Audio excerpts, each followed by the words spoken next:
these panels in there per zine? How many zines did you put out? I did 4 zines total, and I did about one a year, and they had about 40 pages each. So I wasn't very ambitious with the comic stuff. It was just kind of more of a hobby.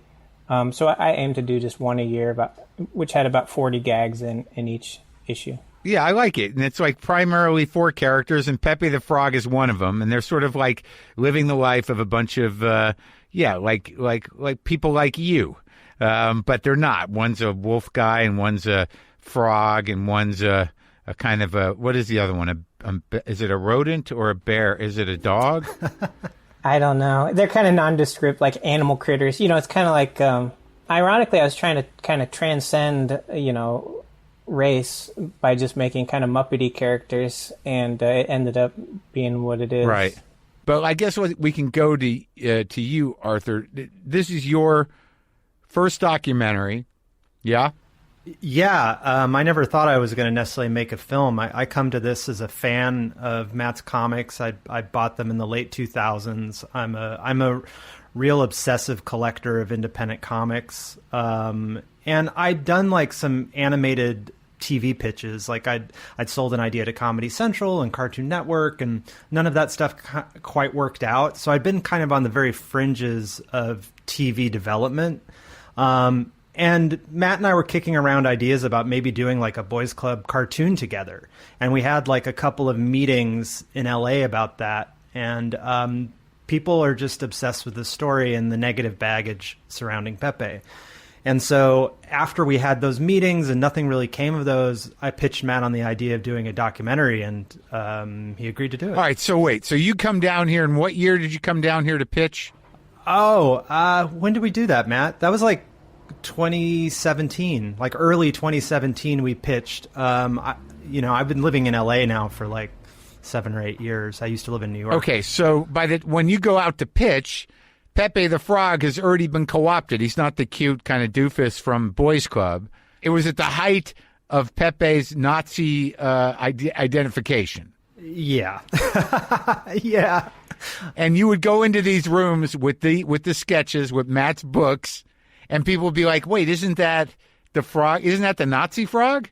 Well, I mean, people knew what they were getting into when they took the meeting, I think they maybe didn't understand the breadth of exactly what was going on. But, we had like a pitch deck where we explained what the baggage of Pepe was. But this was not about trying to excise Pepe from the baggage. This was just like, yeah, I mean, we get it. It seems like a bunch of weirdos have co-opted the frog for their nefarious memeing, but this is still a good story about these 4. No, we were acknowledging the current cultural moment. Like, you can't go out and just do a boys club comic without any acknowledgement of what was going on in the culture. Well, what was the pitch? That Pepe in the boys club is struggling with his identity?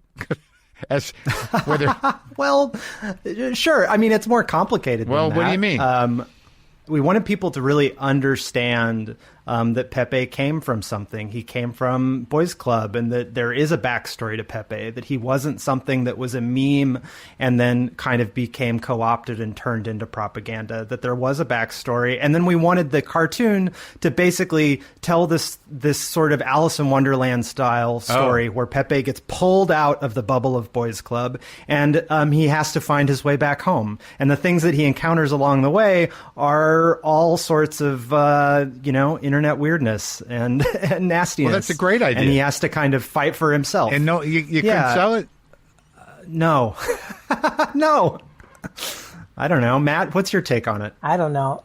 I don't even draw anymore. I'm afraid I'm going to come up with like the next character of like Nambla or something, or be like the little baby lion to represent, I don't know, child abduction or something. I don't know. This has stopped you from drawing this experience? I'm just kind of taking a break. I'm just kind of. I think it's a combination of all this stuff and the pandemic, and California's on fire right now, and I don't know. I'm losing my motivation to just be a creative person. I just want to be a person. So that's what's happening with me. I hear you. So you guys decided that you couldn't sell the thing, with contextualizing Pepe into the narrative that he was in and also the narrative he came from.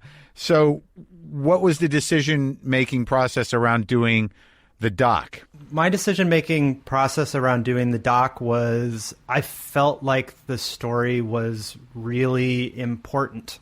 I feel like the story of how social media has torn culture apart is the biggest story of our generation. And I thought Pepe was a really unique case study to talk about that. He's a case study that's really funny and weird. And Matt is in a very relatable place.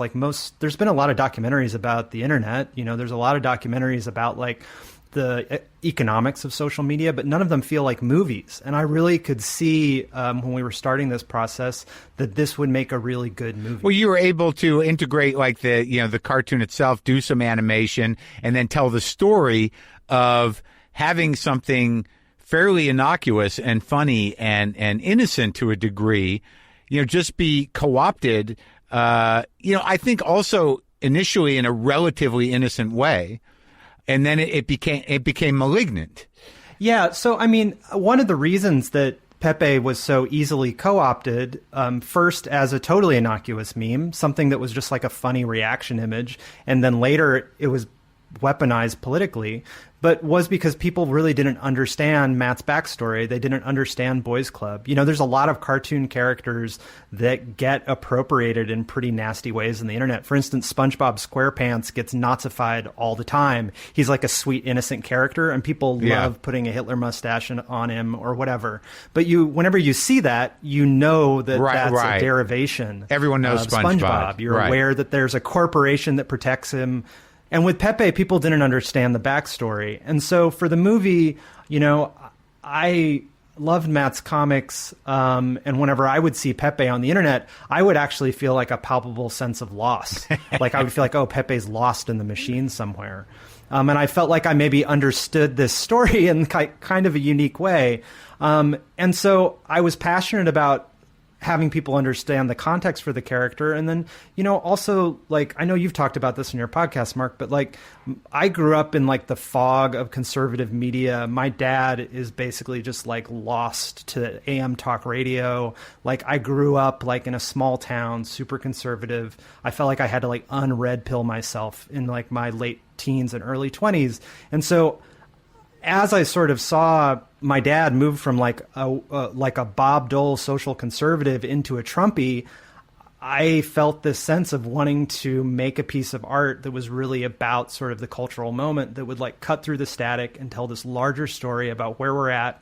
And I felt like Pepe was an amazing vehicle for it. And I also, I did want to help Matt, and I think I hope that this movie is able to tell a really story that's true to the core values of what Matt as a dude cares about, and then also the original comics. Well, Matt, when did you first realize that something was, that Pepe was in trouble? Well, the interesting thing about Pepe is it's been an internet kind of meme phenomenon for way too long. I think it kind of peaked in 2010. It was really popular with little kids and stuff. So I was actually pretty stoked about the whole internet phenomenon. I would get emails from kids that would, they'd want a sports T-shirt with Pepe on it, or their trombone club or their photography club and stuff like that. And it was just really popular with kids and stuff. Yeah. And I think it's still weirdly popular with kids, especially kids that kind of grew up with it as a more innocent internet meme thing. It means a lot to them for some reason, and I always like to gauge reality by a kid's reality more than an adult's. I don't know. Kids are just much more open to cartoons and imagination and stuff like that, and that's something that I've always been drawn to. It didn't really get truly sensationalized until the election. In terms of it becoming its meaning shifting, where it became clearly identified with a political agenda.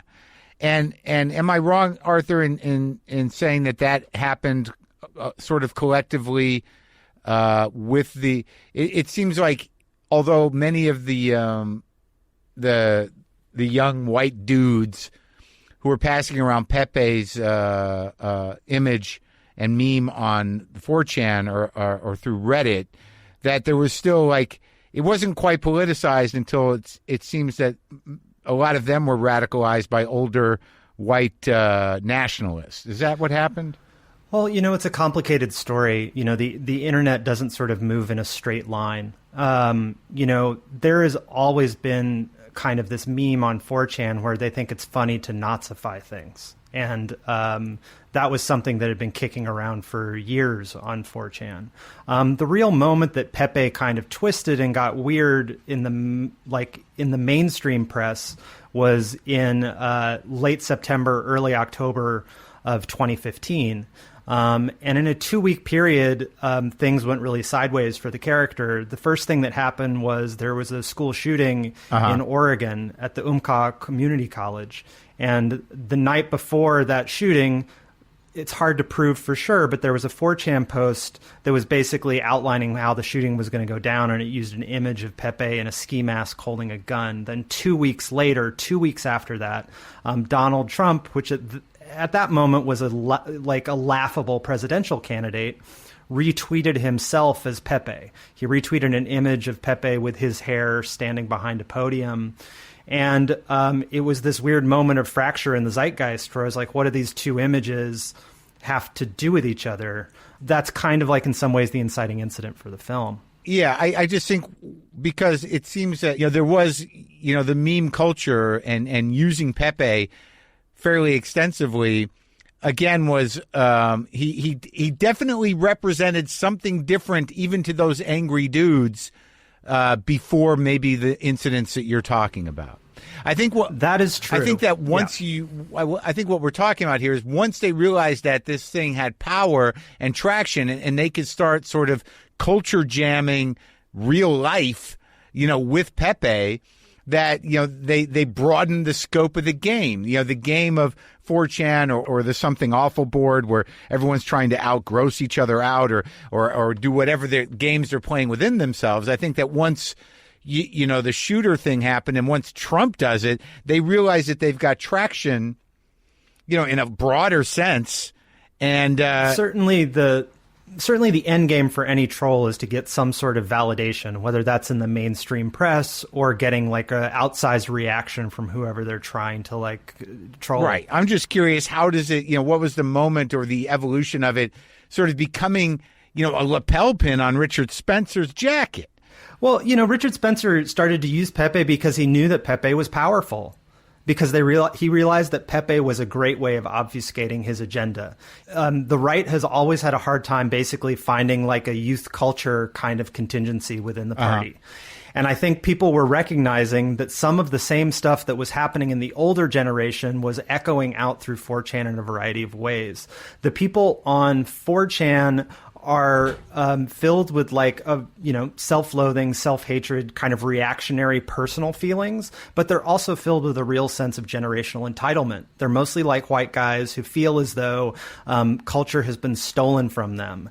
They're guys who are like in the basement, who spend a lot of time alone. They're extremely online, and they feel as though they don't have like a lot of control in their personal lives or much agency in culture. And they're mostly anonymous. So Pepe really became an avatar for them as people. Yeah. And so in the film, what we tried to do was we basically used the emotions of Pepe to kind of work as like a narrative baton for the story. So, we moved through sad Pepe to mad Pepe to angry Pepe to smug Pepe. And then finally we end in like this violent Pepe, and then Pepe becomes Trump. And that's like the sort of narrative spine of the film. But, it is a pretty complicated journey, but Richard Spencer really only started to use it purely as propaganda once it was kind of officially declared this noxious symbol. It was something that had been used partially as a joke up until that point. And then, Nazis have always used sort of trolling and insincerity as cover for their real agenda. That's not necessarily new, but doing it in the internet age is. And so Richard Spencer realized there was a young, activated group of people that were excited by his message, and he could give like a wink to them by using Pepe. And then I think he hoped to like sort of galvanize a larger group of people around both the character and his message. So, all right, Matt, now let's, like, you come from a different generation of creatives in a way. It seems like Pepe, in just San Francisco,